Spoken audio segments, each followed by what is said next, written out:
Welcome to Educast, a show where we explore shaping education across 2 continents. Today, my guest is someone who sits in a fascinating intersection between the classroom, deep teaching experience, and the shifting world of education technology. Nick Tan, an IGCSE A-level teacher who's been working in international schools for over 10 years and including VMA for the last 7 years. Nick is not just a classroom teacher. He has also served as an EdTech director, a teaching and learning leader, a co-founder of SKT Education Group, and a learning director working with over 200 schools internationally and institutes across China. What makes Nick's perspective so valuable is that he has seen education from almost every angle, from the boardroom to the classroom. Nick has his master's in educational technology at University College of London, and his focus is on something that every teacher, every leader, and every parent needs, about thinking about AI in the age of teaching right now. What is the future of AI in the teaching profession? Welcome, Nick. Thank you, Ambika. Glad to be here. Okay, before we move on, can you share a little bit of your experience about how you got into international education? Yeah, so my road to education, I'll say education in general, started actually even before I had a startup, which was I actually worked at the university in Hong Kong during my gap year in undergraduate. Wow. And so that was actually kind of my starting point of education, and I got triggered to think about what could I do for education on an international scale. Being from Canada and Singapore, I had perspectives of 2 different education systems, and I'll study in Europe a few times. And so that's kind of where it kind of got me started to think about international education. And I got into China, and at that time I had a startup which focused on after-school extracurricular activities, where we provided services to over 200 schools at the height. And after which I actually decided to pursue a track down EdTech. And this is where I went to study, as you said, in UCL in London, where I focused on EdTech, particularly its application towards teaching and learning. Okay. And so a lot of what we researched at the time was pre-AI, but I think a lot of it is relevant to how we use technology today. Okay, so I think you got into China at the prime time where opportunities were rife. Exactly. I think the last 10 years, especially in international education in China, there was a lot of growth in the space. Saying that, I think because of the population dynamics now, Chinese population is on a decline, and so we are seeing that growth. A shift. Yeah, the shift is moving towards more quality education rather than quantity. I would believe a quality education. I would prefer a quality education as opposed to quantity. Yeah, I think it's a good direction now. Saying that, of course, the schools will have to start to adapt. Yes. And so I think we both see that. Yeah, and I think change is inevitable, not only in the education sector, it's across globally you could see the change as well. Exactly, yeah. Okay, so let's quickly move on to my first question.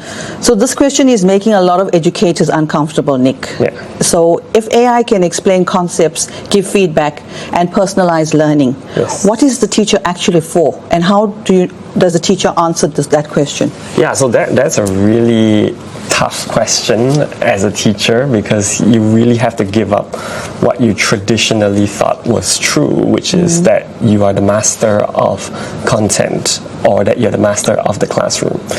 And I think the role of the teacher is starting to shift with the existence of AI, because you're moving away from content delivery and more into active facilitation. More on the social emotional learning side, you got to provide support and mentorship on that, as well as I think being a role model in general, structuring values rather than what content we're teaching, because a lot of these values will add up into how we help students to grow. AI then becomes the support for teachers to accelerate our understanding of the content, as well as better ways to deliver it. Yeah, I also believe that inculcating values, norms into the classroom is really important. We need to go back to being the humanitarian aspect and building our content, especially in content-heavy subjects. I think we need to go back to basics and our core values. Yeah, I'm glad you spoke about facilitation. So in a classroom that's based on teaching pedagogy, the idea of facilitation or facilitator gets used a lot when people talk about future teachers. Do you like this word, or does it undersell what the teacher actually does? Yeah, actually, about a decade ago, before I got into this, I actually heard of the word facilitation through my nonprofit organization, ISEC, which focuses on student exchanges. And we used the word facilitators a lot at the time because we were a youth organization that provided leadership training and facilitation of these leaders. So I think facilitation itself is kind of moving away from the traditional concept of the sage on the stage to the guide on the side. And I think that notion to me was very new when I joined the leadership organization. But now as a teacher, I realize that that's really a very hands-on, practical role that we could have. And a lot of it is actually techniques that we can learn and develop as teachers in order to facilitate better conversations and understanding of concepts, and also to get students to engage in non-traditional ways of learning. I agree. Yeah, I'm glad you said something that I didn't hear before. It's sage on the stage and guide on the side. Amazing. Actually, it shows this is where we're heading towards, that not so much the traditional teaching method with the fourth industrial revolution, AI, tech, changing dynamics of students. I think we're becoming more facilitators, and we should learn to guide ourselves and the students. Because we can't be asking the questions, like we can't always be giving the answers, right? Yes. But we have to start thinking about asking the right questions. Absolutely. And planning out how that conversation happens in the classroom. For me, it's not about the answers you give, it's the questions you ask. Yes. That's a really important aspect for me. I've always stuck to that side of the conversation or the debate, in the sense that I think this is a topic for another day, but it alludes to rote learning and a student always looking for an answer before understanding the question itself. Yes. It's hard to ask the right question. Yeah, it's hard to ask the right question, but it determines what the output should be. Exactly. Yeah. Exactly. Okay, so what happens if a student arrives in your classroom having already used AI to research, draft, or sometimes complete their work? How does it change the starting point of the lesson for teachers? Yeah, I think a lot of what's happening with AI now is that the concepts are already being learned by a lot of students prior to even having a class. So in some sense, it becomes a flipped class when you think about it. Again, not all students will do the pre-work, right? So for those who did the pre-work, a lot of them are starting to think more about how does AI help to support me. I think AI is currently being used a lot in drafting, explanations, revision. But in the future, where could this go? I think it's a question where a lot of education institutions, universities, high schools are thinking about. Saying that, it's also tricky because how do we use it better, right? Like, I think our role is to ask the right questions in order to support and guide them on the understanding of what an answer could look like. Yeah, I agree with you. We know AI is here to stay, and we need to find policies, maybe from a school administrative perspective, policies and procedures to guide both the teachers and the students to navigate this change that we are going through. Okay, so some schools are banning AI. Some schools are banning devices totally. I think it's more the Nordic countries that I've been hearing about recently. And Australia. And Australia as well. What is the right institutional posture, and what does it mean for teachers to define their role? Yeah, so here I do not agree with the blanket bans. I don't think those bans will work because what are you going to do? Take away their phones? I think in some sense phones are already kind of banned in school. But you can't take it away after school, right? Like there's just so much that you could use AI for in terms of learning, and by banning it, you actually restrict a student in terms of them wanting to find out more. Yeah. Especially the stronger students, because they're the ones who are always keen in asking more questions, Yes. or asking deeper questions.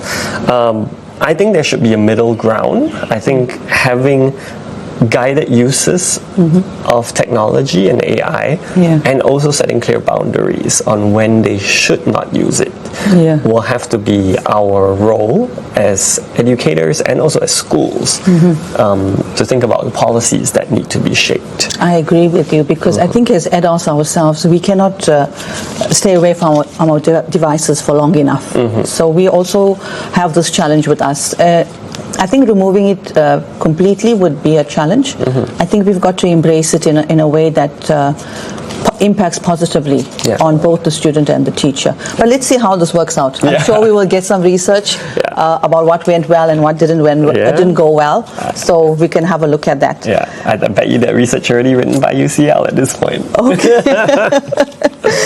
So many teachers feel anxious and overwhelmed about AI. Yes. What would you say to a teacher who feels that they're being left behind by all these changes? Yeah, so that's a hard one. I really think that a lot of teachers are struggling in terms of comprehending what the AI could do for you.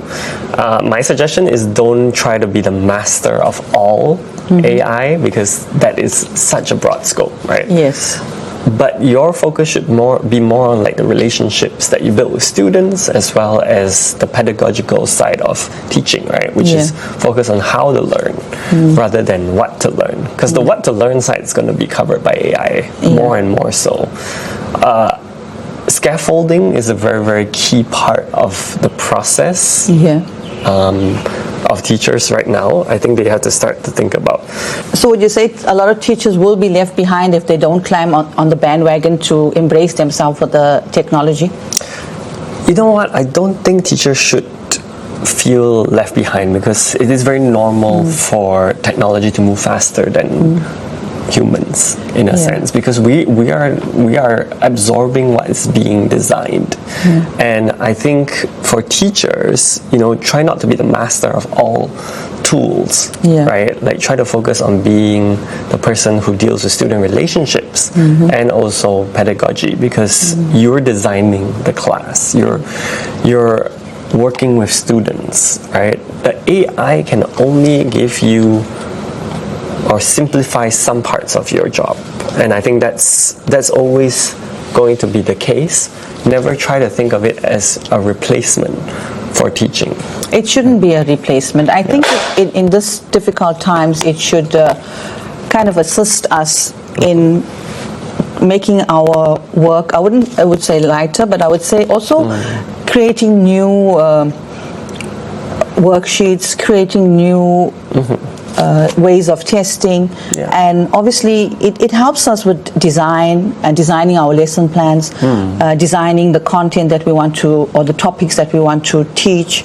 It helps us with developing new tests, so we could use it to our advantage. Exactly. And I think that you've also mentioned that don't play around with too many, but I have to admit I'm playing around with quite a few. That's good. Yeah. I mean, if you have the capacity to do it, I think a lot of folks could learn tools that could really help them in their teaching, especially for high school teachers. I think you're more subject knowledge expert, but now you can relieve that subject knowledge and focus more on the delivery of the content, like tailoring it to a certain set of students. It takes away a lot of the planning time that's been initially. It does. But for me, I'm actually playing around with it, not because I'm using it so much in the classroom. I'm actually playing around. I am using it. I'm playing around with it more to figure out which is the best one.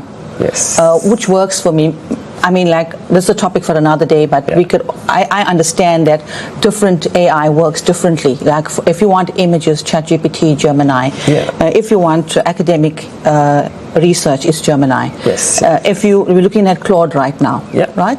So there's different things that can happen, and it depends what are you using it for. So for me, basically, I feel I need to learn at my age. I feel I need to learn and figure out what's the best for me. Obviously, it's going to be impossible to use everything, but I'd prefer that, teachers or every one of us should embrace or learn. We shouldn't shy away or be anxious or overwhelmed about this. Yes. Okay, so another question for you. If you were a school principal tomorrow, what is the first thing you would do to prepare your teachers for an AI integrated school? Yeah. Not in terms of tools, but in terms of mindset and culture. Yeah, that's a high level question for me, as I've never taken that role before. But Okay. But your input would be valuable. yeah, let me take a stab at it. I think a lot of it has to do with planning out how you roll out the uses of AI. But before you even plan out what tools to introduce, Yes. I think a lot of it will come about, the culture of how people deal with the technology on a personal level. And it's going to be a lot of curiosity that is being driven by the teacher. And for us to set the point that it's not about a blanket policy where you have to use this tool. Yeah. Rather, does it match what you are teaching? Yeah. And can we share our best cases with each other? I think schools are starting to become more like an experiment. Yes. In a sense, because they're also witnessing the changes in technologies at a rapid pace. Yes. But you're unsure whether or not it actually helps with the learning and the teaching. So if I'm the principal, I would give the space for experimentation, but to set the culture saying that there is no one answer. Yes. Right? We are all figuring this out together before we finalize any specific policy or training plan that you have for all staff. Yeah. Yeah. But there should be some discussions about how to kind of implement and embrace Exactly, it. yeah. And I think any professional development done around this AI learning should be eventually taken into the classroom in a very structured way. Yes. Or maybe make sure that whatever tool that's been decided on is being taken to the classroom and it's been used to maximize teaching and learning. Yeah, so that's what it is. So one more, I think I have another question for you. So Nick, if a young person comes to you today and is thinking of becoming a teacher, in a world of AI, is this profession still worth it? What would you tell them? Yeah, to me it's worth it. Okay. So To me as well. I think it's a very different job now than when we first started. I guess if you think about when was teaching as a profession really structured and organized was during the Industrial Revolution. Yes. Right? It was meant as a way to systematically provide mass education to everyone, especially the working class. Yeah. But I think at least where we are today, I think AI has helped teachers to be able to think a bit faster and to work with students more effectively. So if you're coming into this industry now for the first time, I think it's more important that you place your emphasis less on the technology but more on the people and understanding human needs. Like what are the students' needs? What are the parents' needs in a very fast changing place, right? Because the context has changed. I don't think we're in an industrial mass education place anymore. Yeah, I agree with you. Actually, teaching is a vocation. I don't think anyone should actually just get into it because it pays the bills or because maybe international education pays more. It should be because we have a passion. We have a passion to grow and develop people. We have a passion to see the change in the world. Yeah. Moving away from that mass education to more of guiding students to become who they want to be. Yeah, I think that's where we are at. And I think from my experience working in national schools, you'll be able to see that more. Yes. Because fundamentally it's a very different ballgame to public schools. I think it's a good profession to be in. It's worth it because you are impacting on the tender lives of people. You have the potential to change Yes. a generation. You have the potential to leave a legacy. Yeah. So for me, those are very important things. Thank you, Nick. Thank you very much for joining us today. You have given us practical AI tools, ideas, and a deeper philosophical grounding on our profession and what we need right now. Thank you for bringing your knowledge and expertise to Asia Africa leadership community. To our listeners, if this conversation has sparked something in you, share the episode with colleagues, because shared experience reminds us that we grow together and not alone. Thank you. Okay, thank you.